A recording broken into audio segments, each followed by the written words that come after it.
Dari tadi, dia ini ngerasa kalau kayak ada yang ngikutin dari belakang. Sontak dia langsung ngecek tuh kan, ke segala arah tuh dia cek. Gak ada siapa-siapa. Tapi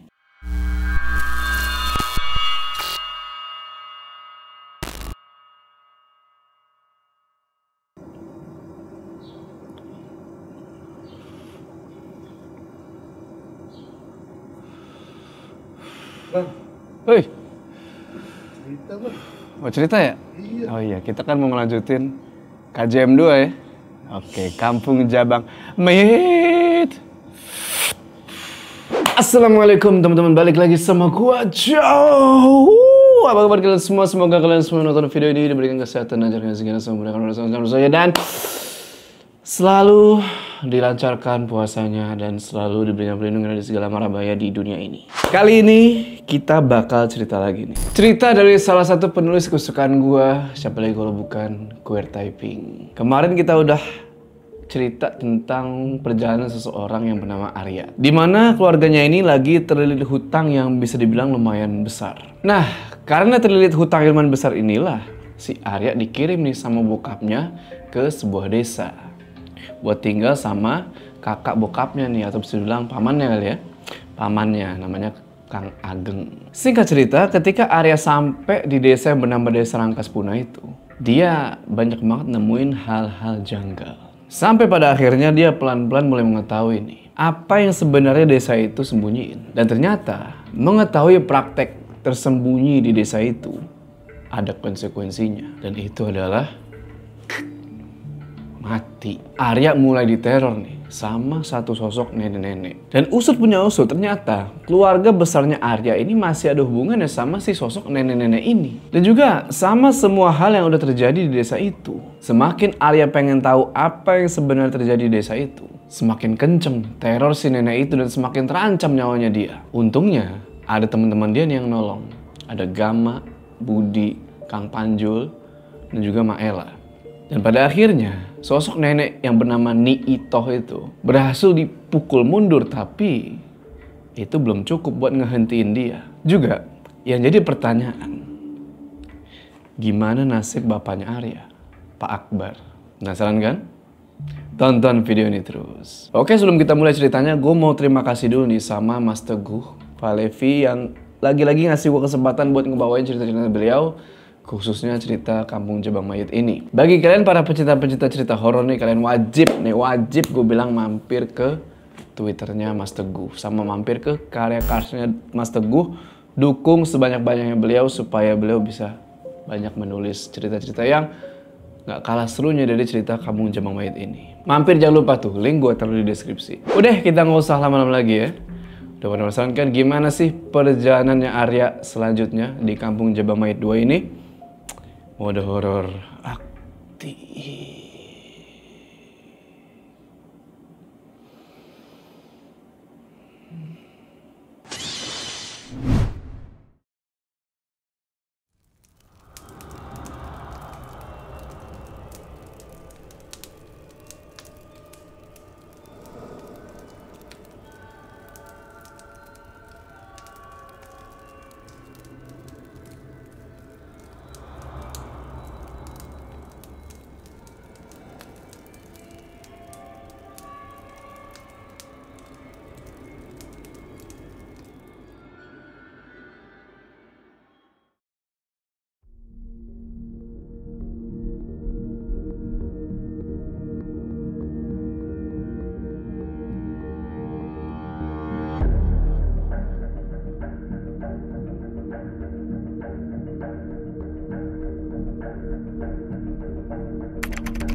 Malam itu, di rumahnya Arya, di kamar sengaja tuh kan jendela dia buka. Supaya apa? Supaya asap rokok itu nggak ngumpul dalam kamar. Dan sekalian ngadem lah. Udah banyak puntung rokok di asbak tuh. Dia ngerokok aja tuh kan. Sambil mikirin keluarganya yang sekarang ini bisa dibilang udah membaik keadaannya. utang ke bank udah lunas, usaha material kayu udah jalan lagi. Dan itu semua Arya yang pegang kendali. Tapi Pak Akbar malah kebalikannya. Kondisinya itu semakin mengenaskan. Nah, pas lagi kayak gitu, tiba-tiba, tak, tak, tak, tak, tak. Pintu kamar ada yang ngetok. Langsung aja Arya matiin itu rokok sambil nanya, siapa? Dan dari luar pintu kamar itu, ada yang jawab, ini kakak Arya, boleh masuk? Ternyata itu adalah Kak Yuni, kakaknya Arya. Dia sekarang tinggal serumah nih sama Arya. Arya bilang,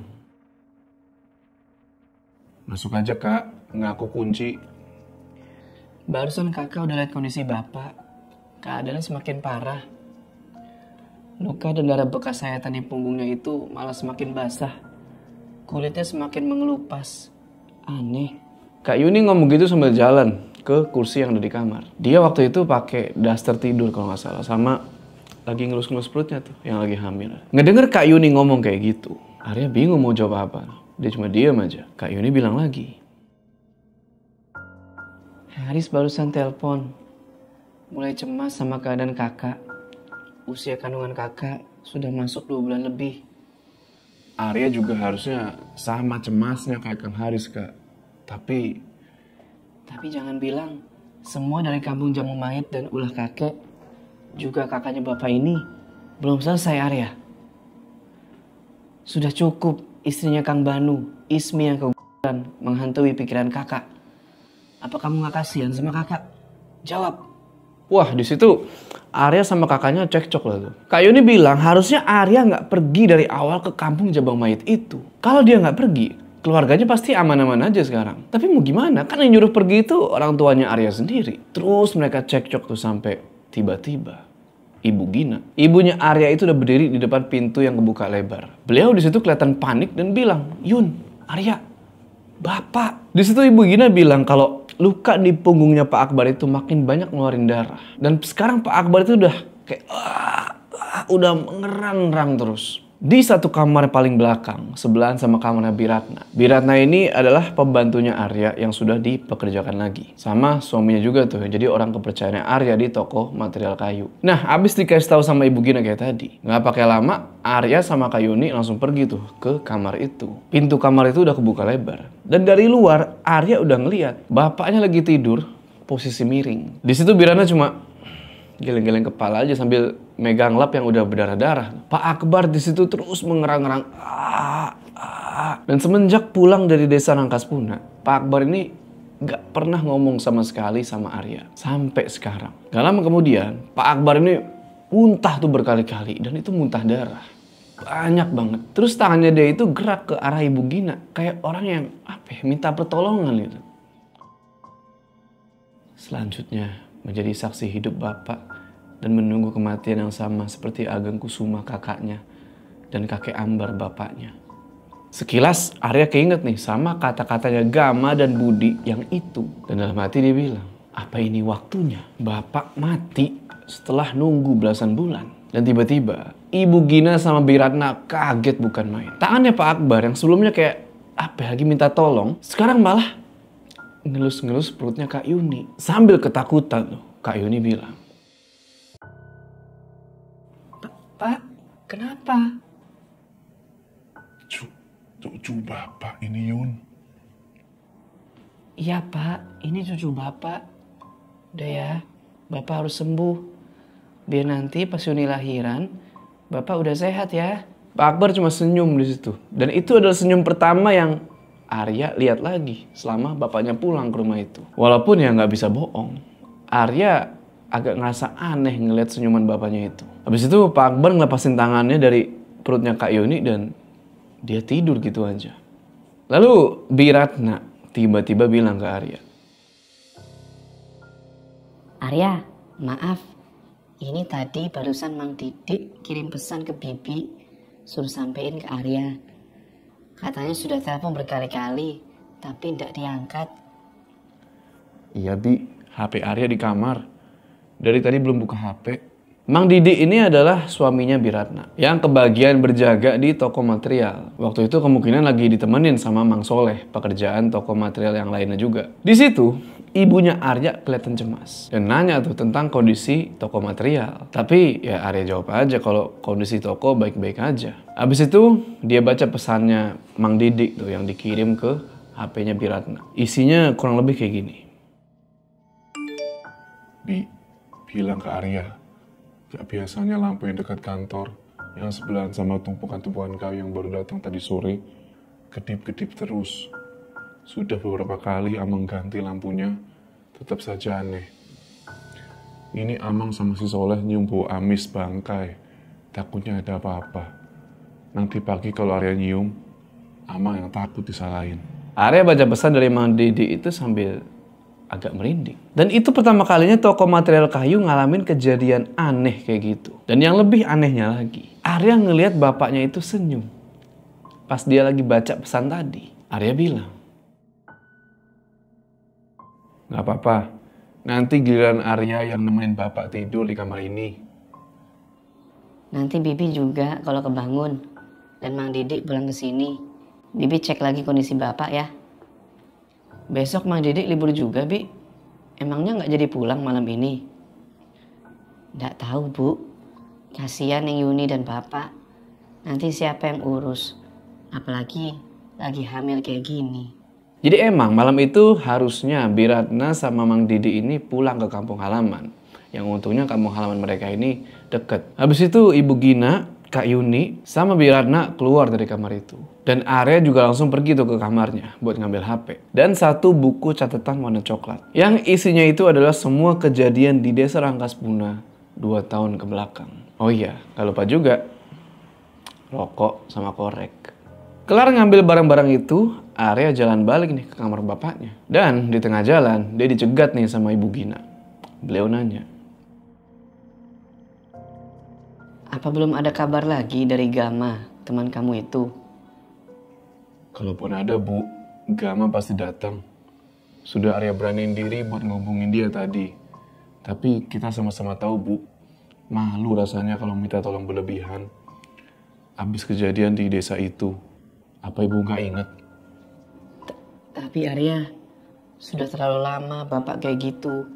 Hidup juga kasihan. Iya, Arya paham. Meninggal pun Bapak enggak. Tapi itu bukan kuasa kita juga. Sudahlah, di rumah ini Kak Yuni lebih penting. Apalagi lagi kayak gitu perutnya.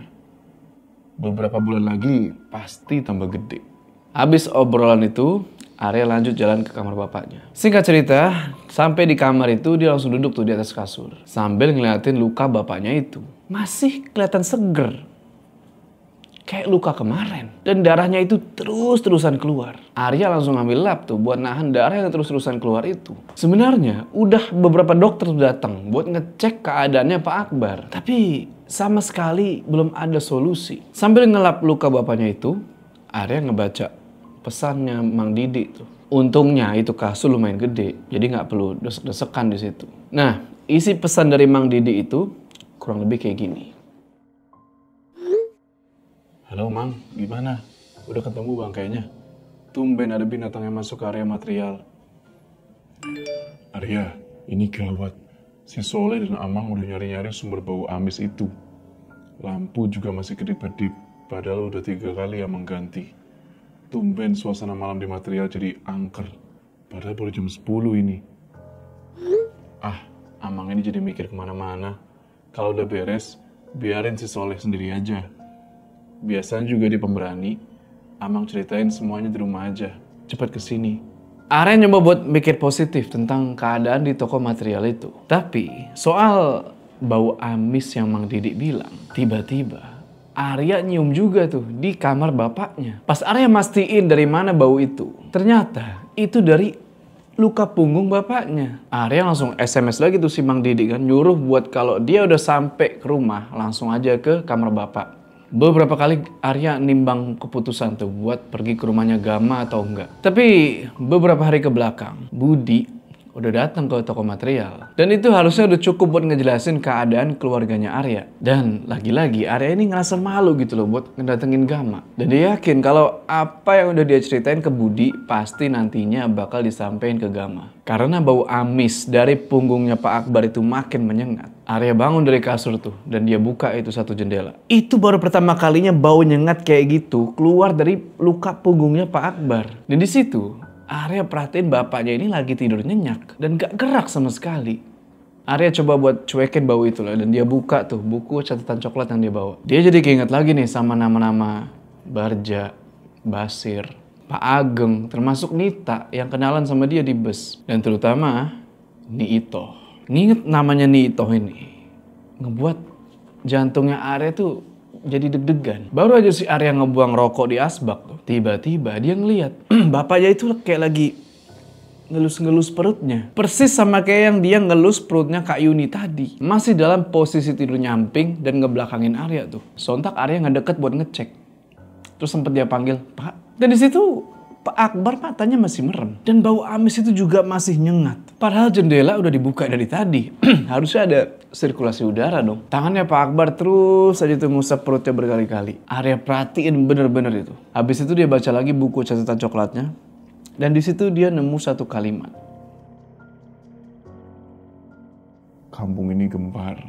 Ageng meninggal dengan mengenaskan. Perutnya seperti perempuan lagi hamil. Buncit besar. Lalu dia teriak dan gak sadarin diri di kamar.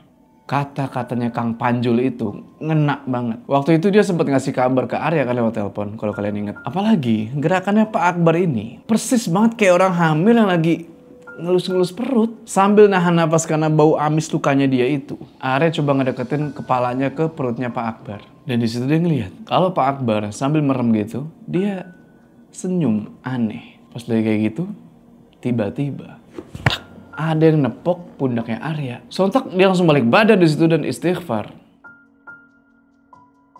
Astagfirullah. Amang panggil-panggil. Sudah ketuk pintu juga barusan. Ngeliat apa Arya?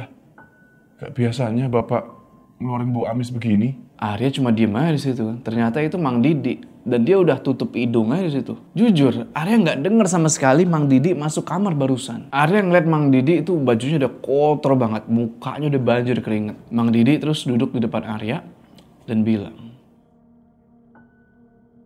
Semoga Arya percaya sama kejadian barusan di material ya. Amang gak bohong, berani sumpah.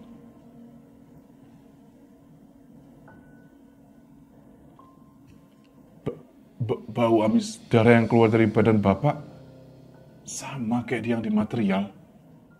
Mang? Dekat ruangan kantor Arya. Tumpukan kayu yang baru datang dari situ.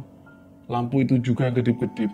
Sampai si Soleh yang biasanya pemberani, malam ini nyalinya ciut. Habis itu Mang Didi langsung ngasih Arya satu lembar nota pembelian kayu tadi sore. Terus dia bilang lagi, ini totalan tadi sore soal kayu. Dan sama sekali Amang gak nemuin asal bau bangkai di material. Sampai keringetan begini. Yaudah gak apa-apa Mang, besok aja cari lagi. Sama benerin lampunya, soalnya baru pertama kali kayak gitu. Kata sopir yang sore tadi ngirim kayu, kayunya dikirim dari desa ini dan alamatnya ini. Kayu-kayu di sana bagus Arya. Bukannya bapak juga asal dari sana ya? Siapa tahu punya kenalan. Mang Didi tiba-tiba ngebalikin kertas nota itu. Dan Arya ngelihat di balik kertas nota itu tertulis alamat jelas. Di situ tertulis nama desa Rangkaspuna dan beberapa desa tetangga lainnya yang Arya tahu. Terus Mang Didi bilang lagi kalau kata sopir yang tadi nganterin, desa Rangkaspuna itu adalah tempat Abu. Apa yang Mang Didi bilang barusan itu Arya udah gak kaget lagi. Tapi itu ngebuat Arya jadi flashback nih 2 tahun ke belakang. Yang dimana dia mesti terpaksa tinggal di rumahnya Pak Ageng. Sampai akhirnya tahu tentang seluk-beluk kampung yang dijuluki Kampung Jabang Mayit itu. Gak lama pas Arya lagi ngelamun gitu, tiba-tiba Bi Ratna udah berdiri di depan pintu kamar dan bilang ke Mang Didi, "Ayo Mang, Bibi udah siap." Ngajakin Mang Didi buat pulang. Arya terus bilang ke Mang Didi, Sudah Mang, gak usah mikirin alamat desa ini. Lagian gak ada sangkut pautnya sama bapak. Kayu di material masih cukup. Mang Didi cuma ngangguk-ngangguk aja tuh ngedenger kata-katanya Arya. Habis itu Biratna jalan ngedeket ke kasur. Sambil naruh lap di punggungnya Pak Akbar dan ngerapiin bajunya tuh, beliau ngecek nih nadi di tangan sama di lehernya Pak Akbar. Dan Biratna di situ cuma geleng-geleng aja dan dia bilang, Nggak nyangka keadaan bapak jadi kayak gini, Arya. Tadi juga Teh Yuni malah kayak ngerang kesakitan. Tangannya nggak lepas dari perutnya. Bibi pulang aja. Udah waktunya libur. Gak apa-apa, malam ini Arya bolak-balik ngecek Kak Yuni dan Bapak. Kalau ada apa-apa, telepon Amang saja. Pas sampai rumah, Amang usahain udah langsung tidur. jujur aja. Di situ Arya agak kaget ngedenger Biratna bilang tadi Teh Yuni ngerang-ngerang kesakitan sambil megangin perutnya. Setelah nganterin Biratna sama Mang Didi sampai ke pintu dapur, Arya langsung jalan tuh keliling rumah. Seisi rumah itu kalau malam, lampunya pasti Arya matiin semua. Cuma beberapa lampu remang-remang aja tuh yang dia nyalain. Kelar semua itu, Arya balik lagi nih ke kamar bapaknya. Waktu itu belum lewat tengah malam, dan Arya udah ngerasain ada yang aneh. Dari tadi, dia ini ngerasa kalau kayak ada yang ngikutin dari belakang. Sontak dia langsung ngecek tuh kan ke segala arah tuh dia cek. Gak ada siapa-siapa. Tapi ada sesuatu yang dia lihat jelas. Pas dia udah masuk ke dalam kamar bapaknya, tepat di luar pintu, ada satu bayangan jelas banget di lantai. Bayangan itu cuma diem. Tapi gak ada wujudnya. Gak tahu itu bayangan siapa. Langsung aja Arya tutup itu pintu kamar kan. Brak! Karena itu bayangan makin jelas. Kayak bayangan manusia. Buru-buru Arya jalan ke arah bapaknya lagi berbaring tuh. Langsung dia keluarin rokok. Nyoba buat nenangin diri. Terus dia tutup itu jendela kamar. Dalam hati Arya bilang tuh, jangan sampai. Kelar satu batang rokok, Arya mutusin buat rebahan tuh di kasur. Sambil nahan bau amis yang nyengat. Dia buka HP, dia setel itu alarm buat besok pagi. Dan dia lihat, ternyata udah jam 12 malam. Habis itu, dia coba buat merem. Pas lagi merem gitu, dia jadi kepikiran nih sama gimana keadaannya Bu Yani, Ma Ella, sama Kang Panjul. Karena udah lama banget gak dapet kabar dari mereka yang ada di desa Rangkaspuna. Pelan-pelan bau amis itu mulai hilang. Gak tahu, mungkin karena udah terbiasa sama bau amis itu atau karena posisi tidur Pak Akbar sekarang yang terlentang. Jadi bau amis itu ketekan.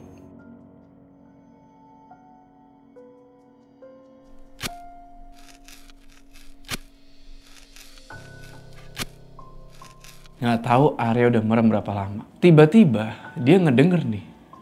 Kayak ada suara orang ngegali tepat di samping jendela kamar. Arya jelas banget ngedenger itu orang ngegali pakai cangkul. Arya coba buat buka mata di situ. Dan pas dia lihat ke bapaknya masih tidur, lelap. Tapi arah suara itu udah jelas dari samping jendela yang tadi Arya lupa tuh nutup gordennya. Nah, pas dia lihat keluar jendela, ternyata yang di luar jendela itu adalah Kak Yuni. Kak Yuni di situ lagi berdiri, pakai daster putih, kepalanya lagi nunduk, rambutnya yang panjang itu sampai nutupin muka, dan tangannya itu terus-terusan ngusap bagian perut. Pas lagi kebingungan ngeliat keluar jendela itu, tiba-tiba pundaknya Arya ada yang megang dan kedengeran suara. Kirain ibu, kamu nggak tidur di kamar bapak. Bu, ibu kapan masuk? Harusnya ibu yang nanya. Kamu nggak ngejawab pas ibu panggil. Lihat apa sih di luar? Itu Kak Yuni, Bu, di luar.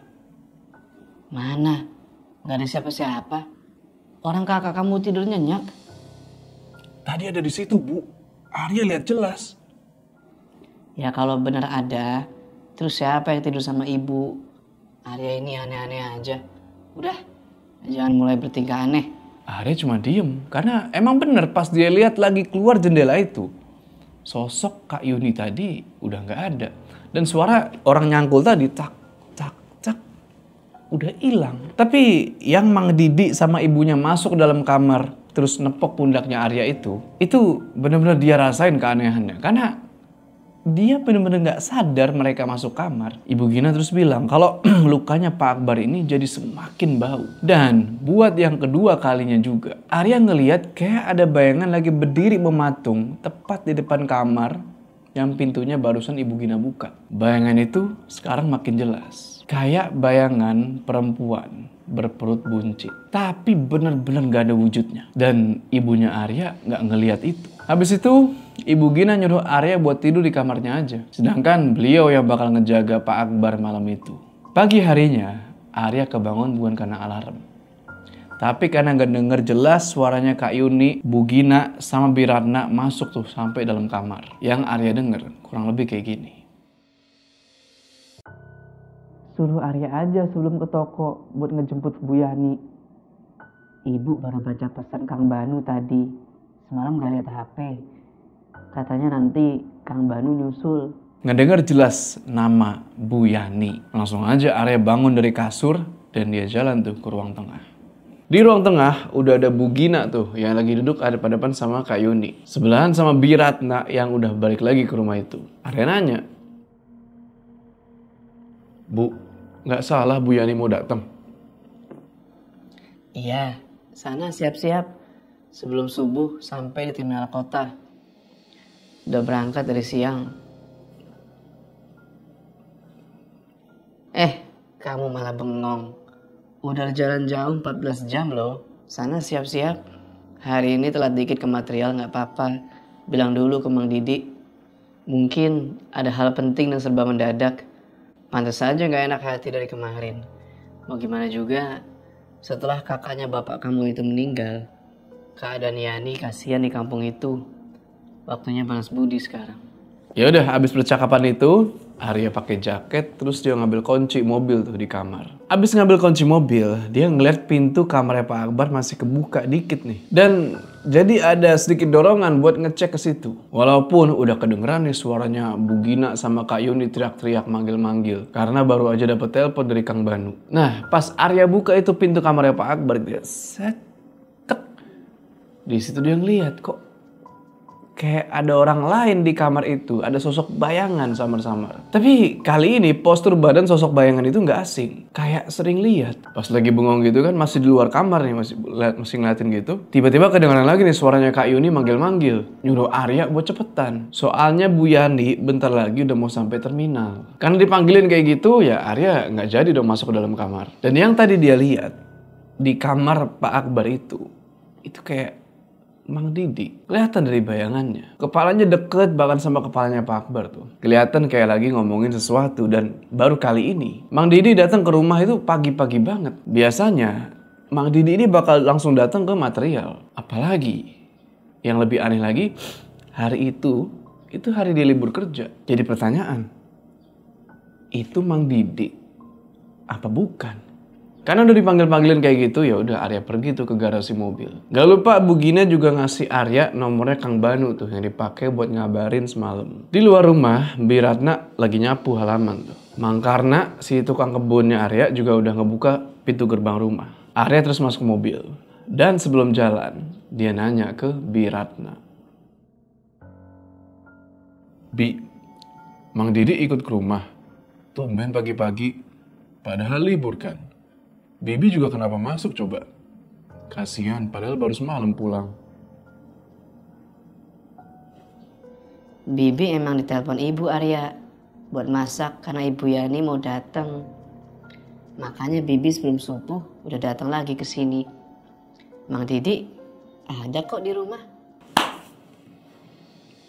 Giliran Arya yang bingung. Apalagi dia masih inget banget dan itu jelas. Bayangannya Mang Didi itu ada di kamarnya Pak Akbar. Pas lagi mikir gitu, tiba-tiba Kak Yuni teriak-teriak lagi dan nyuruh Arya buat cepet pergi. Ya udah langsung Arya injek itu pedal gas. Dan dilihat sekilas dari spion, mukanya Bu Gina itu kelihatan cemas. Persis kayak pas Arya mau berangkat pertama kali ke Desa Rangkaspuna.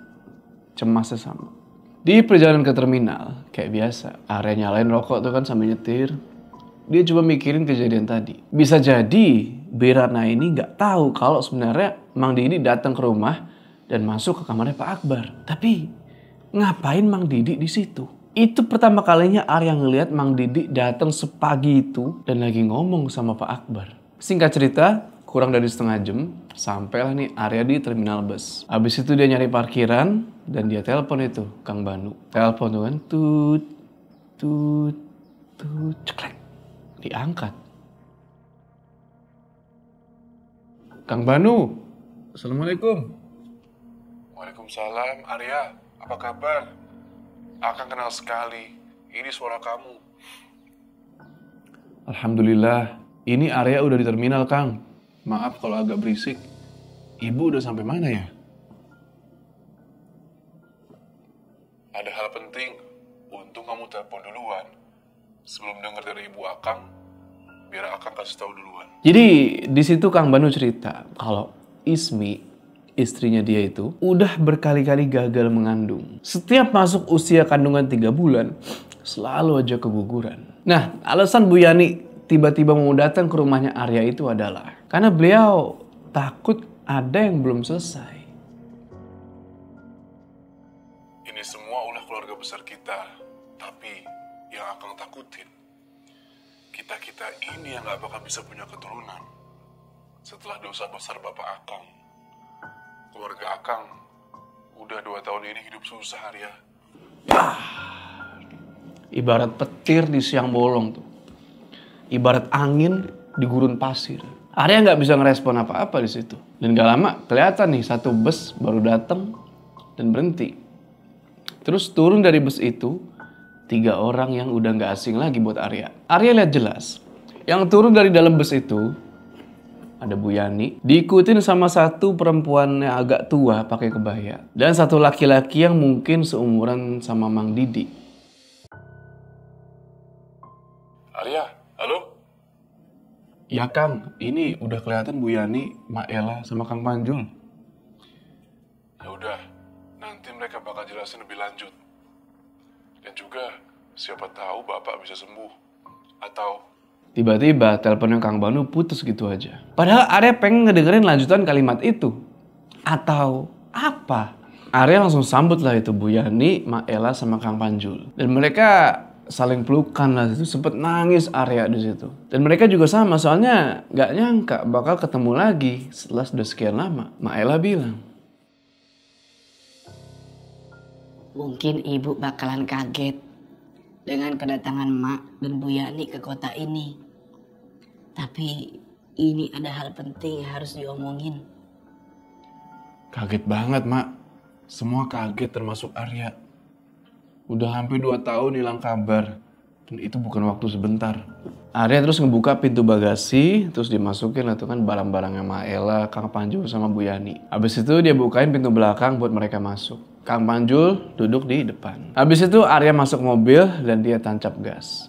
Di perjalanan, Kang Panjul cerita kalau setelah kejadian itu, keluarganya Pak Ageng nih dengan segala kemudahan, kehormatan, kejayaan, nama besar, sekarang udah ganti. Jadi cacian, hinaan, tuduhan, dan masih banyak lagi. Sampai-sampai Bu Yani sama Mak Ella udah kebal sama hinaan mereka itu. Dan Kang Panjul yang pasang badan di kampung itu buat ngelindungin mereka berdua. Bu Yani terus bilang,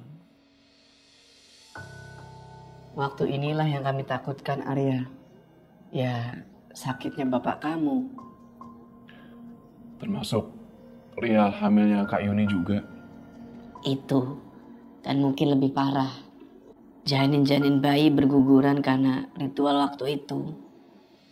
andai gak ada Akang, mungkin rumah ibu dan Mak Ella bakal dibakar hidup-hidup pas Ageng selesai dikuburin. Karena warga desa udah nemuin siapa dalang utamanya. Dan mungkin sekarang yang lagi terkapar di rumah kamu adalah salah satunya. Dan ada hal lain yang jauh lebih berbahaya. Kedatangan Mak kesini, Arya. Mak, jangan dulu. Mak Ella langsung diam di situ dan ngangguk. Kang Panjul juga cuma diam aja tuh.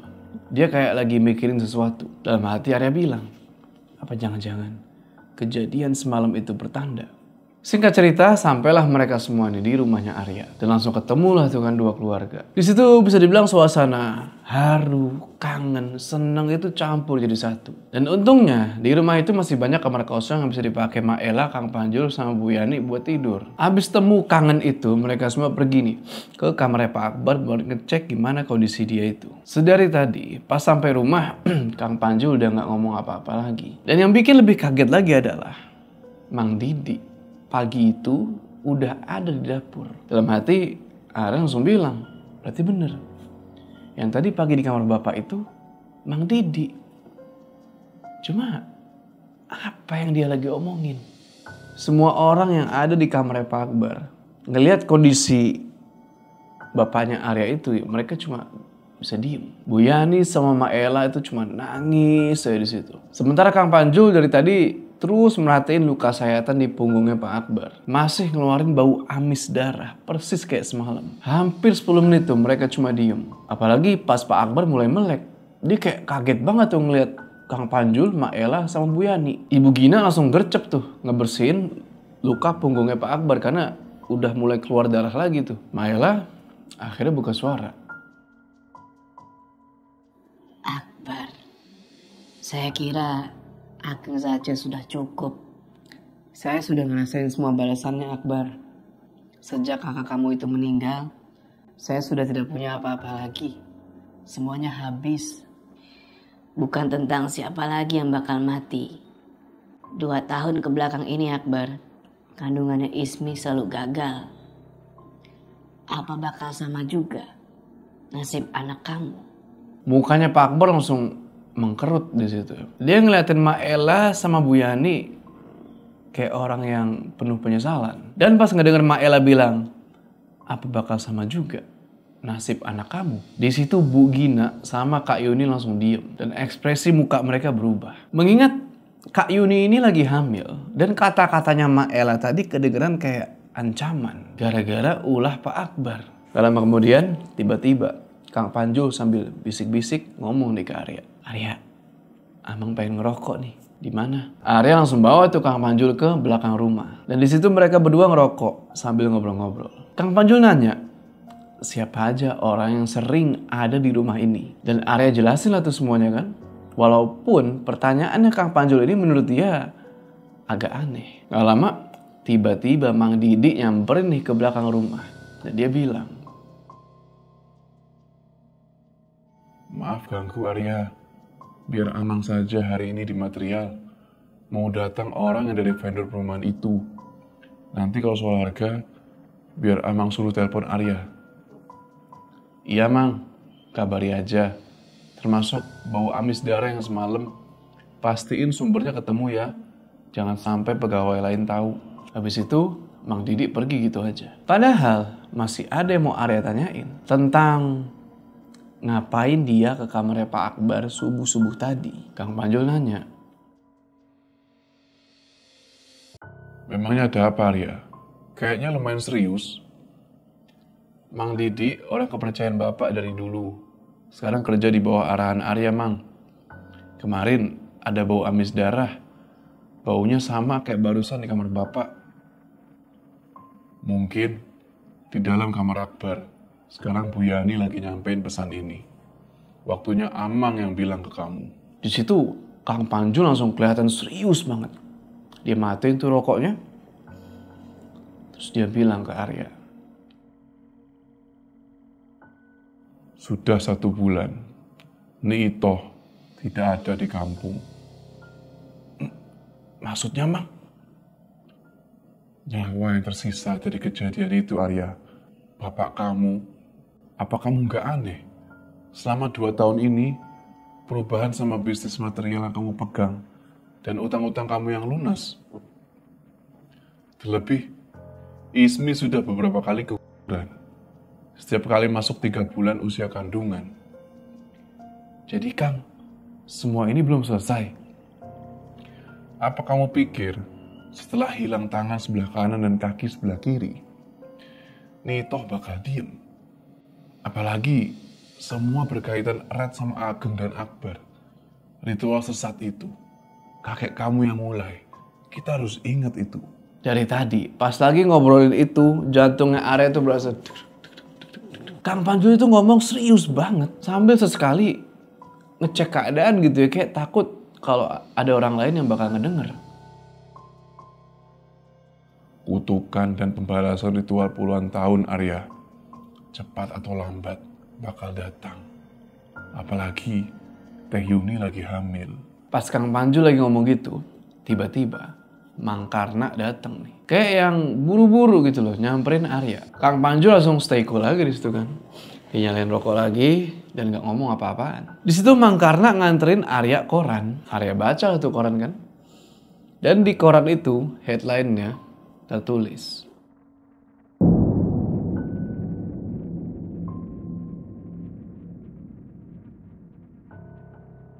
pas Arya baca bener-bener itu koran, ternyata pebisnis yang dimaksud itu adalah Hendra Dewa Marwan.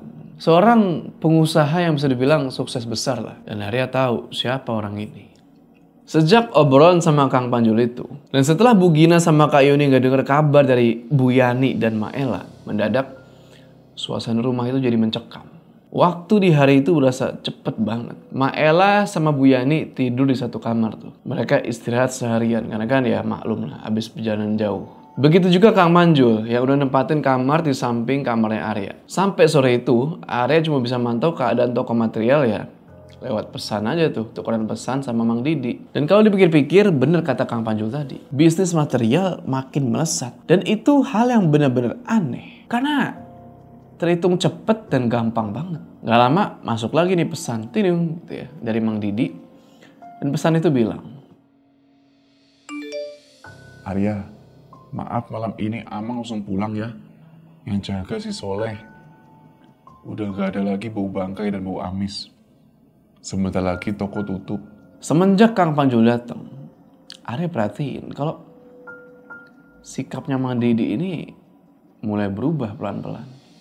Bu Gina sama Biratna lagi sibuk tuh nyiapin makan malam. Dan anehnya Arya perhatiin Maela ini gak pernah mau jauh-jauh dari Kak Yuni.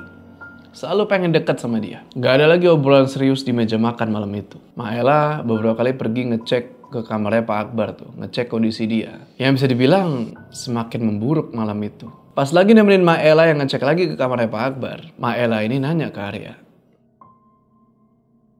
Sudah berapa dokter yang datang ke rumah ini, Arya? Banyak, Mak. Cuma ngasih obat luka aja.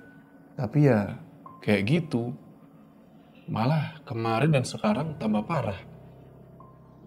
Besok Mak ceritain semuanya ke kamu. Mudah-mudahan Teh Yuni gak ngalamin apa yang Ismi alamin. gak lama masuk nih Biratna ke dalam kamar buat ngebersihin lukanya Pak Akbar. Arya cuma ngangguk-ngangguk aja tuh ngedenger kata-kata terakhirnya Maela. Walaupun ya dia gak paham maksudnya itu apa.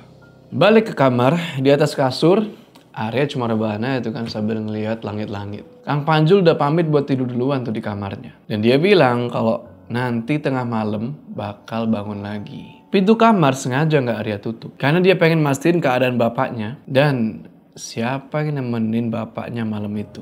Mikir aja tuh di atas kasur kan. Apalagi ya yang belum selesai sama Nito. Pas lagi kayak gitu, tiba-tiba tidung, masuk pesan nih ke HP-nya Arya. Pas dilihat, ternyata itu dari Mang Soleh yang jaga malam di toko material. Mang Soleh bilang, Arya, maaf. Amang baru kasih tahu. Tadi ada perempuan namanya Nita datang pas toko mau tutup. Katanya nyariin Arya.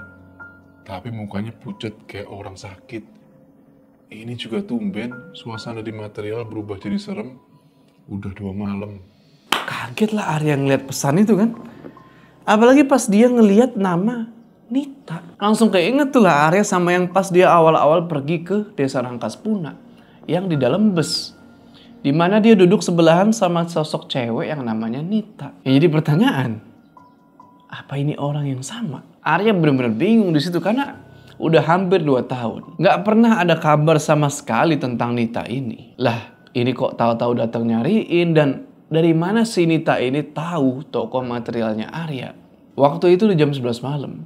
Dan pas lagi mikir, kenapa kok Nita tiba-tiba nyariin gitu ya. Tiba-tiba Dari pintu kamar yang kebuka, Arya ngeliat Kak Yuni lewat pakai daster putih motif bunga-bunga. Persis kayak semalam yang Arya lihat di luar jendela. Rambutnya panjang terurai itu kan. Jalan gitu aja sambil ngelus-ngelus perutnya. Dalam hati Arya bilang, mungkin pengen ngelihat keadaannya bapak. Walaupun aneh kok si Kak Yuni ini nggak negor. Padahal dia tahu dan nggak mungkin nggak ngelihat kalau pintu kamarnya Arya ini kebuka.